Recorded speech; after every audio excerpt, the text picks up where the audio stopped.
Hola, soc en Jordi Pagès i us convido a veure l'exposició d'il·lustracions en tinta i aquarel·la que es fa al Centre Cívic Can Verdaguer. Ja veureu que l'exposició recull una sèrie de dibuixos fets al llarg del temps, que teníem els meus quadres personals i que són de temàtiques diferents, però són dibuixos que neixen sobretot de la meva afició de dibuixar, que des de ben petit m'ha agradat molt sempre,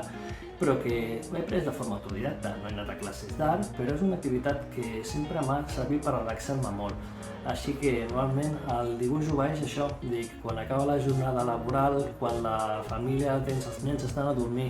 les tasques domèstiques de casa estan acabades, és dedicar-li un temps, uns minuts, unes horetes, és igual, el temps passa, et dones compte, però serveix molt per relaxar-te.